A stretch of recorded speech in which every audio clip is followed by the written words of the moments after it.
Tinatawag na oversubscribed o maraming enrollees sa mga kursong education, business administration, information technology, maritime studies at hotel and restaurant management. Kaya taon-taon, ang mga kursong ito ang nagiging takbuhan ng mga mag-aaral na papasok sa kolehiyo sa kagustuhang magkaroon kaagad ng trabaho sa oras ng kanilang pagtatapos. Oo nga. Ngunit alam niyo po bang may naghihintay na magandang career sa larangan ng siyensya? Ang mga natural sciences course gaya ng geology, astronomy at meteorology ay malaking tulong sa earth studies at disaster management. Siyempre, mahalaga sa araw-araw ang mga weather forecasters na ating inaasahang magbibigay na impormasyon sa lagay ng panahon. Napakahalaga po nila sa ating buhay. Nako, araw-araw kayo may bagyo o wala, kailangan natin ng mga forecaster. Oo nga. At ngayon, pag-uusapan natin yan, may kasama natin ang Assistant Secretary ng Department of Science and Technology, si Ginoong Raymond Liboro. Ay, Raymond, Good morning. Good morning, Asik Ma'am Sue. Liboro. Maris, good morning sa inyo. Ayan, Thanks for siyempre. having us. Thank At you din. syempre, kasama rin natin ang mga weather forecaster, ang mga nagpopogi ang weather forecaster ng pag-asa na si Alvin Pura at Joey Figuracion. Good morning sa inyo, Alvin at Joey. Good morning. Good morning. Ayan, ako. Kayong dalawa, anong tinapos yung course? Ako po, electrical engineering graduate po. Wow, Ayos, bagay na bagay layo, sa kidlat. Hindi, sa kidlat yan. Sa electric. Oo. Ikaw, Alvin. Medyo bagay din po, electronics communication. Oh, yan. Lahat ng electronics talagang may Lahat na may kinalaman sa kislap. kuryente. Lahat na may kislap talagang electronic. Oo. Pero bakit ECE nyo naman, ECE. bakit ECE. nyo pinili na pasukin yung mundo ng meteorology or forecasting? Kasi karaniwan, di ba yung mga engineering nasa ibang ano yan mundo yan Sige, go Yes, ahead. ma'am. Okay, Maria. Ako po, dati po sa maintenance po ng mga communication towers, sa kabilang department po, sa hydrology division po namin. Pero yung promotion ko po, nandun po sa forecasting section. Since mahilig naman po ako sa outdoor, na-enjoy ko na rin po yung pagiging forecasters. Nag-training po ako ng MTC or Meteorological Training Course under the WMO or World Meteorology Organization. Then yun po, nalipat na po ako sa forecast. Tapos naging idol nyo na si Bantani. Yes, sir. Ikaw din, ganun din ba? Ako lang po, nag-practice naman ako ng pagiging AE in private sector. In 2 years after po makapasa sa board exam. Oo. Naku, Asik, ano ba? Paano ba? Yung mga gustong maging katulad ni na Alvin at Joey, ano ba yung mga requirements? Yun, halos pare-pareho yung kwento ng ating mga meteorologists. Kasi sa ngayon, kailangan mong magtapos ng isang, engineering, physics, medyo heavy. No? Pero huwag sila matatakot doon. At take additional studies para maging meteorologist. Natatakot sa math. Sa math, oo. Pero mga bata, yan kakampi ninyo sa buhay nyo. Kaya huwag kayo matakot dyan. Pero kailangan kasi yung solid foundation sa science and math. Again, para dito maging isang mahusay na meteorologist. Boring daw yung mga science Oh, course. hindi totoo yun. Hindi nga totoo yun. Saka Ikaw ngayon, naniniwala doon. it pays, ha? Oo, Totoo yun. correct, Yung oo. sinasabi nga natin dito, kasi sabi mo kanina, Maris, oversubscribe yung ibang mga courses. courses, oo. Pero sa ngayon, ang marami mga science courses at even math at engineering, ang dami na talaga rin nag-enroll. Ay, In fact, good. yung huling datos ng CHED sa mga enrollees ng engineering, halos nag-triple siya from 3 years ago. Talaga. Siguro Ganun kasi ka. nakikita nila yung mga forecaster natin, di ba, na pinapirate pa, Tsaka hindi lang, bansa. yes, oo. Tsaka yung, again, siguro sa pag-unlad ng ating bansa, napakahalaga talaga na ang science and technology, human resource natin, dumami. Asik, ano po ba yung mga careers na may kaugnayan sa science ang maghihintay para sa mga graduates ng nag-aral ng science? Napakarami. No? So, Okay. but again, sabi nga natin, ang science careers naman, or magsisimula sa mga kurso from agriculture to statistics, no? Sabi mo nga, ikaw, Maris, nagsimula kang Pharmacy. Pharmacy. Pharmacy Oo, student. at marami ka na Science din ako. mga Science courses. din, So, Marami akong chemistry and physics. yes, ang dami-daming local industries natin, of course, no, na nakalinya sa IT even, no, and in the engineering. At making yung, alam mo, yung mga sikat na mga BPO centers, no, nag-shift na, no, to itong mga looking for mga graduate ng courses ng engineering, no, at galing din sa mga health sciences, no, para dito sa napakalaking industriya ito. Halos hindi nga masupply niya. Tanungin natin si Joey sa si Alvin. Kasi yung iba, yung medyo natatakot yung mga estudyante, ay nako, math saka science yan. Boring, mahirap. Ano bang masasabi niyo dyan? Kasi kayo, dyan na nga, pinagdaanan niyo na yan, di ba? Exciting, di ba? Bilang scholar din ng bayan ng Naks. medyo nakayanan naman.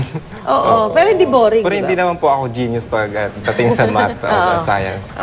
Pero nakayanan po. Sa tingin ko po, yung mga Pilipino naman, siguro, ano naman tayo dun sa mathematics at science naman Matyaga siguro. naman Opo. tayo. Alvin. Yes, ma'am. Actually, ma'am, kaya naman po ng sipag at syaga yung medyo mahirap po talaga sa simula or pag kinukuha niyo po yung math. Pero hindi po siya boring. Actually, challenging po siya. Oo nga. So, pag sinimulan niyo na, tapos na mindset na po kayong tatapusin niyo or gusto niyo talagang gawin yun, kaya naman po.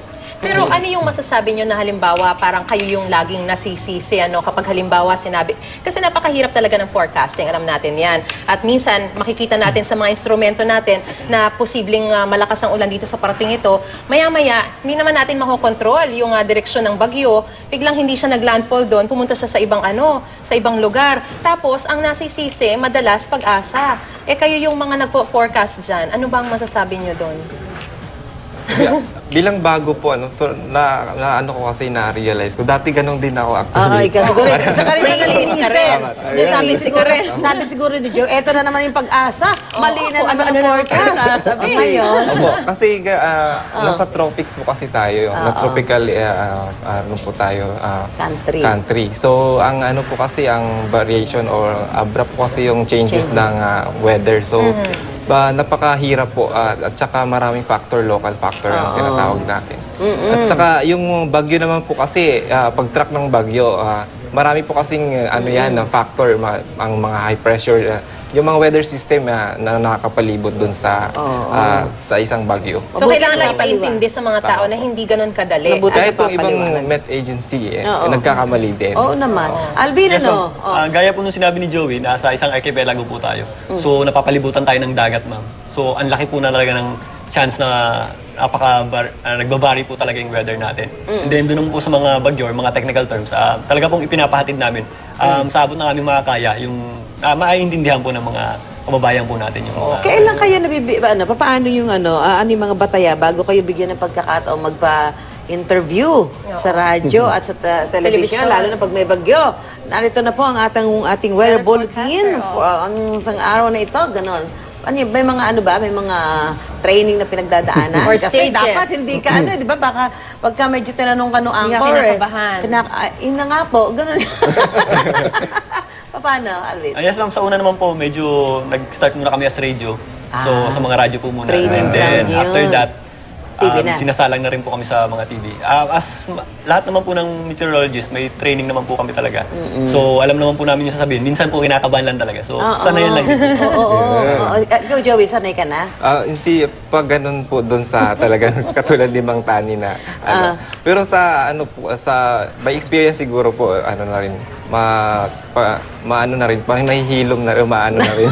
Magaling. Kasi, paano nyo ba mahihikayat yung mga estudyante na mag-enroll sa mga science courses? No? Kasi parang napapansin natin, hindi ganon karami yung mga enrollees sa mga natural science courses. Well, kaya nga ang programa ng DOST, talagang tulad binabanggit mo, pilit namin na in-introduce yung science at math sa edukasyon, na bilang, wag sila matakot.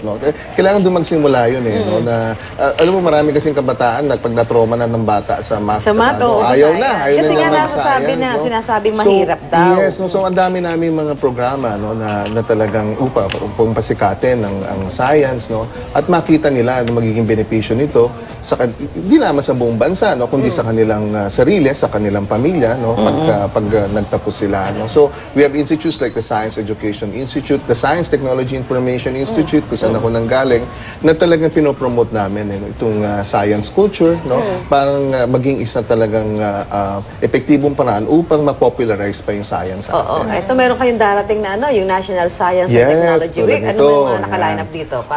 Napakarami yan. Yan po is July 23 hanggang 27 sa SMS Convention Center. Pero again, ito po yung produkto ng siyensya at teknolohiya dito sa ating bansa. Ipapakita natin dyan. Maraming mga exhibits tayo, mga events and opportunities. Makita ng mga kababayan natin, ano ba ang mga oportunidad din na inihahain ng siyensya at teknolohiya para sa kanila, maging sa pagnenegosyo. Again, even sa careers. Makikita natin dyan sa 23 to 27. Kumusta naman sweldo? Yeah. Oo nga kasi yun ang gusto ko rin malaman dahil nga parang bukod sa interest at passion ng mga estudyante, Yes. syempre, malaking bagay din kung ano yung, magkano ba yung kikitain nila, dahil syempre, maraming kailangan buhayin nila yung pamilya nila, di ba? Mga Yes, estudyante? locally, I think, well, of course, ang Pag-asa is a government service, no? So, but I think we offer very competitive salaries kung sa starting, no? And hindi lamang yun, ano? Kasi we also, siguro, we can call it fringe benefits or what, pero we actually offer them opportunities to study further, even kung may opportunities of studying Training, abroad. Napapadala sila doon, ano? Marami nabubuksan na pintuan, no? When they enter. Kaya pala yung, ano. napapirate, no? Well, pag siguro yan ay patunay na magagaling itong ating mga nagagawa, ano, napoproduce na mga meteorologists. Kasi Okay, ibig sabihin tanong natin nun, sila, ibig sabihin kung nun, Maris, kaya kung sila sila napapirate, Ayan. magagaling. Pinapirate sila, hindi naman dito sa local abroad di ba? Abroad, oo. Di ba, Alvin, meron na bang offer? ang aga, bata pa. Nako, Pero oo. okay ba yung salary? Actually, okay naman po sa amin. Baka magalit Hindi, sila. hindi, sa kanila yun. Hindi, okay naman, okay naman. Saka di ba yung Joey, na-approve na yung nyo, yung Magna Carta? Yes, O oo. next year, naka-incorporate na kayo sa Next budget. Mabuti na banggit mo nga yan, o tama po yun, Secretary Montero, Secretary Abad, no, na tulong po para maayos din po ito. No, kasi nakaraang taon kasi kinukuha lang sa savings itong mga benefits nila. Ngayon po may incorporate na talaga siya sa budget, which is a very, very big move. No? Na taon na rin hinihintay ng mga Kano na taga-Pag-asa. kaya sweldo nito mga to? Ayan Siguro na. 200,000 ang Asek, gusto ko lang pong malaman, baka Sure. pwede nyo i-discuss very briefly. Ano po ba yung nasa likod natin? Science, Ayan, Technology, and ito nga yun. Innovation. Ito yung tema no, ng ating National Science Technology Week, The Road to a Smarter Philippines. Again, bilang pagpapabigay importansya na siyensya at teknolohiya po. Lahat po ng bansa ay gumamit ng siyensya at teknolohiya para umunlad. At ito yun ang ating ding daan na tinatahak. At kailangan po namin ang mga tulad ninyo na nandyan, no, na mag-i-interest sa siyensya at teknolohiya, ang inyong mga anak, yan po talaga magpapaunlad ng ating bayan. Sino pwede pumunta dyan? Lahat, libre po ito. Ito po again, nagsisimula po ng July 23 to 27. Diyan po sa SMX Convention Center. Sama niyo po inyong buong pamilya. At ang dami po natin makikita po dito at matututunan. Again, opportunities may be awaiting sa inyo. Andiyan dyan ba yung mga sikat natin, mga forecaster? Of course, oo. Meron tayong, Nakapicture kayo. yes, meron tayong isang araw dyan na devoted natin for climate change and disaster prevention. Nandun, araw ng mga taga-Pag-asa yun. That will be on the 23rd. So, Ayan. makikita nyo si Alvin, saka si Joey at doon. Oo, sa kakanta sa'yo. Hindi, hindi na. Ilang taon na kayo? Ako po, 31 po. 31. 26 po. So, mga binata pa ito, no? Opo. Ay, nako. Yung sweldo nyo, kaya Pwede pa man libre yan sa, ng kapila, araw-araw ako mamisuka. May burger kasama. Pwede. Saka kaya yung sweldo nila, yung kasyan pa talaga. Ngayon, darating yung Magna Carta, sobra na. Sila na yung kung aamin sila sa sobrang Ano, na Alvin, Joey? Sa amin siguro pong single, okay po yung swabdan. Pero dun sa mga kasama natin kasi may mga pamilya, siguro yun kasi yung Mahirap. mahirap. Pag may pamilya na yung, lalo na pag foundation siya po, talagang ama. Kasi at saka may mga burden pa sila kasi mga financial obligation na sa labas. So, siguro yun yung isang factor. Kaya kung bakit- dadagdagan na lang yung sweldo nyo, no? Alvin? Yes, ma'am. Nagpapasalamat po kami dahil dun sa budget namin, ma'am, na naisama na sa... Uy, matatanggap nyo na House of raw yung yung hazard and longevity pay nyo for the Wow, for the month okay. of January hanggang July? Yes, Tama ma'am. ba? Opo, Blow Ang up naman bilis yan. naman Parating na daw. Of course! O at least hikayatin nyo lang yung mga ibang mga kabataan na Oo. sundan din ang inyong mga yapak, ano? Yes, ma'am. At, Opo, yung mga pumasok gusto sa ng career sciences. po sa science and Yeah. technology, ma'am. Hindi po siya boring, masaya po siya. Actually, challenging siya, tsaka fulfilling dahil nga po, meron kaming output. And then, everyday, iba-iba po yung aming hinaharap or yung mga problems na aming nasa-challenge po kami. Joey, ikaw. Tama po yun kasi lalo na po sa forecasting kasi everyday kasi although alam mo na yung theoretically alam mo lahat, even genius ka, pero everyday natututo ka at kasi yun nga kasi yung at saka yun kasi yung importante, everyday natututo ka at alam mo kung saan ka magbabago o para maayos pa yung serbisyo mo para sa taong bayan. Kita naman sa mukha niyo, masasaya kayo talaga. Yung karera na, Very di ba? fulfilled. Asek. Ako, salamat. Asek, ano, Huling mensahe po na mensahe final nyo lang message? po. Oo. Well, again, sinabi na nga nila, narinig nyo na po mismo sa mga forecasters po natin, mahirap po ang ginagawa po nila, pero again, nag-enjoy naman sila. So, meron po talagang future ang science and technology para po sa ating bayan, para po sa inyong mga pamilya, para po sa inyong mga sarili. Kaya ito po ay isang magandang daan na tahakin. Ayan. Ako, salamat po, Asek Raymond Liboro at sa ating mga batang-batang forecasters, sina Alvin Pura at Joey Figuracion, na nakipagkapihan at kwentuhan sa atin ngayong umaga.